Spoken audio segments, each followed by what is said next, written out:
সূরা ইখলাস কখন পড়লে সাথে সাথে ফলাফল পাওয়া যায়? মনে রাখবেন, সূরা ইখলাসের ফজিলত কিন্তু অনেক বেশি। আমরা অনেকেই সূরা ইখলাসের আমল করে থাকি।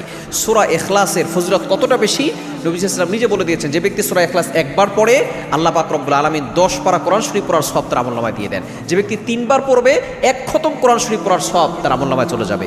এবং যে ব্যক্তি 10 বার এই সূরা ইখলাস পড়বে আল্লাহ তাআলা তার জন্য জান্নাতে একটা প্রাসাদ নির্মাণ করে দিবেন। এবং এই সূরা ইখলাসের কারণে এক সাহাবী জান্নাতের সুসংবাদ পেয়েছে। নবী সাল্লাল্লাহু আলাইহি ওয়াসাল্লাম এক সাহাবীকে নামাজের ইমামতি করে ইমাম বানিয়ে তাকে পাঠিয়েছেন। তিনি প্রত্যেক নামাজেই সূরা ইখলাস পড়তেন। সাহাবা কিরাম তার ব্যাপারে অভিযোগ করলেন, ইয়া রাসূলুল্লাহ, সে তো প্রত্যেক নামাজে সূরা ইখলাস পড়ে। নবী সাল্লাল্লাহু আলাইহি ওয়াসাল্লাম তাকে জিজ্ঞেস করলেন, কেন পড়ো? বলে, আমি এই সূরাকে মহব্বত করি, এই সূরার ভিতরে আল্লাহর পরিচয় আছে। তখন নবী সাল্লাল্লাহু আলাইহি ওয়াসাল্লাম বলেছেন, এই সূরা ইখলাস তোমাকে জান্নাত পর্যন্ত নিয়ে যাবে। সুতরাং এই সূরা ইখলাস আপনি কখন পড়লে সাথে সাথে ফলাফল পাবেন?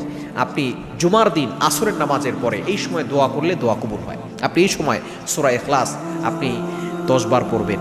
10 বার পরে আপনি আল্লাহর কাছে দোয়া করবেন। আগে পরে দুরূদ শরীফ পড়ে নেবেন, কেননা দুরূদ শরীফের যদি আপনি পরে দুরূদ শরীফ পড়ার পরে দোয়া করেন, আল্লাহ তাআলা সেই দোয়াটা তাড়াতাড়ি কবুল করেন, তাড়াতাড়ি অ্যাকসেপ্ট করেন। এবং দুরূদ শরীফ না পড়ে দোয়া করলে ওই দোয়াটা মুআল্লাকুন, পেন্ডিং অবস্থায় থাকে, ঝুলন্ত অবস্থায় থাকে, সেটা আল্লাহর কাছে পৌঁছায় না। এজন্য আগে পরে দুরূদ শরীফ পড়বেন, এরপরে সূরা ইখলাস 10 বার পড়ে আপনি আল্লাহর কাছে দোয়া করবেন। দেখবেন আল্লাহ তাআলা আপনার সাথে সাথে দোয়াগুলো কবুল করে নেবেন।